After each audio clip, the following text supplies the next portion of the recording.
We invite you to stand in front of the tourist office that's in the basement of the bakery house and look towards the centre of the square. Welcome, traveller. My name is Juan Gómez de Mora, and in 1617, under the reign of Felipe III, I was commissioned to make a large Plaza Mayor for Madrid, inheriting the idea that Felipe II had with Juan de Herrera. You'll be surprised to know that there was a lagoon here where the nobles hunted ducks. In fact, there's a forgotten Madrid heraldic motto about this plaza. I was built on water. My walls are of fire. In the 15th century, this place was known as the Plaza del Arrabal, which was an area of food and merchandise markets located outside the walls to avoid taxes on the city. The market evolved over time and became very popular among the inhabitants of the villa. I conceived the square with the golden proportions that gave 334 by 234 Castilian feet, measures that today have changed due to the 3 fires that occurred and their respective reconstructions.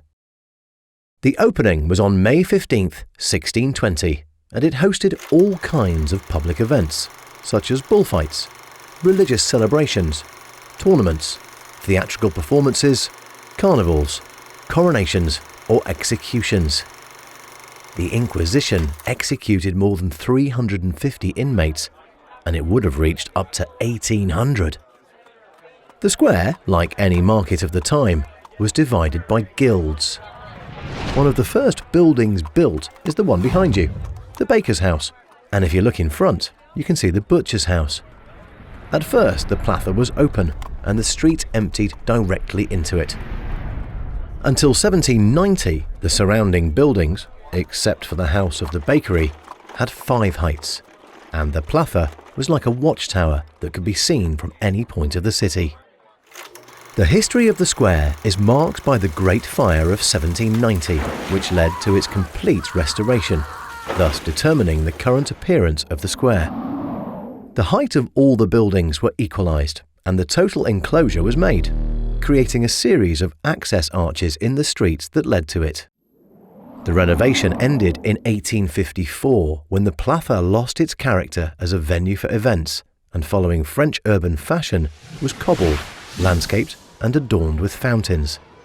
In the centre, a statue of Felipe III was placed.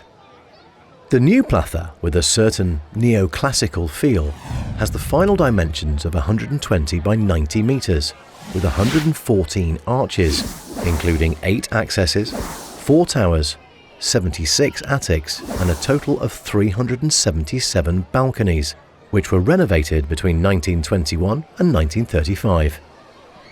From 1877, the trams also became part of the traffic of the time. In 1936, in the middle of civil war, the national troops advanced from the Western Front, while the Republicans made Madrid a great stronghold of resistance. Militants, barricades, bombings and proclamations against totalitarianism adorned the plaza in that period, in which it remained untouched. Even the equestrian statue of Philip III was protected from attacks. After the Civil War, the plaza recovered its current grandiosity, eliminating almost all the urban elements and closing itself to the traffic. An underground parking was made, and the current paving was placed. One of the last touches was the decoration of the walls of the bakery house in 1992. An iconographic program with the history of the plaza, from traditions and characters from classical mythology, such as the goddess Cibeles or Cupido. It's time to say goodbye. Thank you for your visit, and remembering the words of Alexandre Dumas, you are in the theatre with the most beautiful vault in the world, the sky of Madrid.